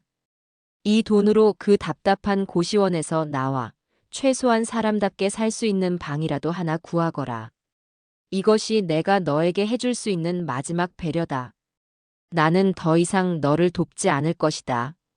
저는 아들에게서 한 걸음 물러서며 아비로서 내릴 수 있는 가장 어려운, 하지만 반드시 필요한 과제를 내주었습니다. 지금부터 네 힘으로 네 두 발로 오롯이 일어서 봐라. 네가 흘린 정직한 땀으로 돈을 벌고 그 돈으로 네 인생을 다시 일으켜 세워. 그리고 언젠가 네 힘으로 번 돈으로 이 아비에게 따뜻한 밥 한 끼 사주는 날이 올 게다. 나는 바로 그날 그 밥상을 받고 나서야 비로소 너를 내 아들로 다시 인정하고 너를 용서할 것이다. 이것은 제가 아들에게 줄 수 있는 유일한 그리고 마지막 기회였습니다. 무너진 자존심을 되찾고 한 명의 독립된 인간으로 다시 태어날 수 있는 기회. 제 말의 의미를 깨달았는지 아들은 더 이상 울지 않았습니다. 대신 굳은 결심이 담긴 눈빛으로 저를 향해 고개를 깊이 숙였습니다. 네, 아버지. 꼭 그렇게 하겠습니다. 반드시 제 힘으로 아버지께 떳떳한 아들이 되어 돌아오겠습니다. 그날 이후 아들은 제 앞에서 사라졌습니다. 하지만 저는 알고 있었습니다. 그 녀석이 어디선가 제 약속을 지키기 위해 이를 악물고 고된 하루하루를 버텨내고 있다는 것을요.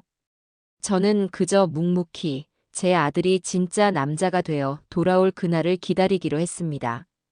그것이 아무리 오랜 시간이 걸린다 할지라도 말입니다. 시간은 묵묵히 제 갈 길을 갔습니다. 계절이 4번 바뀌고 아들이 제 앞에서 사라진 지 꼭 1년이 되는 가을날이었습니다. 그동안 저는 아파트의 내부를 새로 꾸미고 조용하고 평온한 일상을 보내고 있었습니다. 아들은 한 달에 한두 번씩 제게 전화를 걸어왔습니다. 아버지, 별일 없으시죠? 식사는 잘 챙겨 드세요. 같은 짧은 안부 전화였지만 그 목소리에는 예전과 다른 건강함과 자신감이 묻어 있었습니다. 그 녀석은 자신의 근황에 대해 자세히 말하지 않았고 저 또한 묻지 않았습니다. 우리는 그저 서로가 잘 버텨내고 있음을 목소리를 통해 확인할 뿐이었습니다. 그러던 어느 날 최 부장이 저를 찾아왔습니다. 그는 작은 보고서 하나를 제게 내밀었습니다. 바로 며느리였던 구혜정의 근황에 대한 것이었습니다. 저는 궁금하지 않다고 손사래를 쳤지만 최 부장은 그래도 알아두셔야 할 것 같다며 보고서를 테이블 위에 올려놓고 갔습니다. 한참을 망설이다 저는 마지못해 보고서를 펼쳐보았습니다. 그녀의 삶은 예상대로 처참하게 무너져 있었습니다. 사채업자들에게 쫓겨 서울을 떠나 지방의 한 작은 도시로 도망쳤다고 합니다. 그곳의 허름한 식당에서 설거지를 하며 생계를 이어가고 있지만 여전히 노름을 끊지 못해 번 돈마저 모두 탕진하고 있다는 것이었습니다. 그녀를 빚더미에 앉게 만들었던 친정 역시 공장이 최종 부도 처리되면서 뿔뿔이 흩어졌고 이제는 그녀를 받아주는 가족조차 없다고 했습니다. 보고서 마지막에는 최근에 찍힌 듯한 그녀의 사진이 한 장 붙어 있었습니다. 화려했던 과거는 흔적도 없이 사라진 삶에 지치고 도끼만 남은 낯선 여자의 얼굴이었습니다. 저는 아무런 감정 없이 보고서를 덮었습니다. 동정심도 미움도 들지 않았습니다. 그저 자신이 뿌린 씨앗을 스스로 거두고 있을 뿐인 한 인간의 당연한 말로라고 생각했습니다. 보고서를 서랍 깊숙이 넣고 잊어버릴 무렵 아들에게서 전화가 걸려왔습니다. 평소와는 다른 조금은 상기되고 긴장한 듯한 목소리였습니다. 아버지, 저 대호예요. 혹시 오늘 저녁에 시간 괜찮으세요? 왜 그러느냐? 제가 아버지께 저녁을 한번 대접하고 싶어서요. 대단한 곳은 아니고 그냥 제가 사는 작은 방인데 괜찮으시겠어요? 1년 만에 드디어 그날이 온 것입니다. 저는 떨리는 마음을 애써 감추고 담담한 목소리로 대답했습니다. 그러마. 주소를 보내거라. 아들이 보내준 주소는 제가 사는 아파트에서 그리 멀지 않은 낡은 다세대 주택이 밀집한 동네였습니다. 가파른 언덕을 올라 그가 알려준 3층 옥탑방 문 앞에 섰습니다. 작고 낡은 문이었지만 깨끗하게 닦여 있는 것을 보니 그가 어떻게 살아왔는지를 짐작할 수 있었습니다. 문을 두드리자 곧이어 문이 열리고 훌쩍 성장한 제 아들이 서 있었습니다. 1년 만에 마주한 아들은 완전히 다른 사람이 되어 있었습니다. 고된 노동으로 다져진 다부진 몸, 햇볕에 건강하게 그을린 얼굴, 그리고 무엇보다도 예전에는 찾아볼 수 없었던 맑고 당당한 눈빛을 하고 있었습니다. 그 녀석의 손은 온통 굳은 살이 박여 있었지만 제게는 그 어떤 보석보다도 값지고 아름다워 보였습니다. 아버지, 오셨어요. 누추하지만 들어오세요. 아들이 안내한 옥탑방은 아주 작고 소박했지만 먼지 하나 없이 깨끗하고 정갈했습니다. 방 한가운데에는 작은 교자상이 차려져 있었고 그 위에는 아들이 직접 만들었음이 분명한 음식들이 정성스럽게 놓여 있었습니다.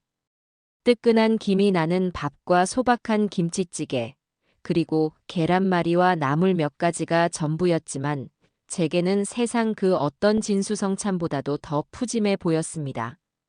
변변치 못하지만 많이 드세요, 아버지. 아들은 제 앞에 수저를 놓아주며 쑥스러운 듯 말했습니다. 저는 아무 말 없이 자리에 앉아 아들이 떠준 밥을 한 술 크게 떴습니다. 그리고 천천히, 아주 천천히 밥을 씹었습니다. 무슨 맛이었는지 기억나지 않습니다. 그저 목이 메어 밥을 삼키는 것조차 힘들었습니다. 아들은 맞은편에 앉아 제가 밥 먹는 모습을 조마조마한 표정으로 지켜보고 있었습니다. 제가 말없이 밥 한 그릇을 다 비우자 아들은 조심스럽게 입을 열었습니다. 지난 1년 동안 건설 현장에서 일했습니다. 아버지가 평생을 바치셨던 그곳에서 저도 땀 흘리며 돈을 벌었습니다. 아직 빚이 다 남았지만 그래도 이젠 누구의 도움 없이도 제 힘으로 살아갈 자신이 생겼습니다. 그리고 오늘 제가 처음으로 제 힘으로 번 돈으로 아버지께 밥상을 차려드렸습니다. 약속을 지켰습니다, 아버지. 아들의 눈시울이 붉어졌습니다. 저는 숟가락을 내려놓고 맞은편에 앉은 아들의 얼굴을 가만히 바라보았습니다. 제 눈앞에는 더 이상 어리석고 나약했던 과거의 아들은 없었습니다. 시련을 이겨내고 비로소 한 명의 어른으로, 한 명의 남자로 우뚝 선 제 아들이 앉아 있었습니다. 저는 자리에서 일어나 아들의 어깨를 힘껏 두드려 주었습니다. 그리고는 제 평생 아들에게 해주었던 그 어떤 칭찬보다도 더 진심을 담아 나지막이 말했습니다. 그래, 고생했다, 내 아들. 오늘 네가 차려준 이 밥상이 내 평생 먹었던 그 어떤 밥보다도 가장 맛있는 밥이었다. 그제야 아들은 참았던 눈물을 터뜨렸습니다. 저 또한 흐려지는 눈앞을 애써 감추기 위해 창밖에 어두워진 하늘을 바라보았습니다. 집 한 채를 잃는 혹독한 대가를 치렀지만 저는 그보다 훨씬 더 소중한 것을 되찾았습니다. 바로 제 아들이었습니다. 우리는 그 작은 옥탑방에서 아주 오랫동안 서로의 어깨를 기댄 채 지나간 아픔을 씻어내고 새로운 시작을 함께 맞이하고 있습니다.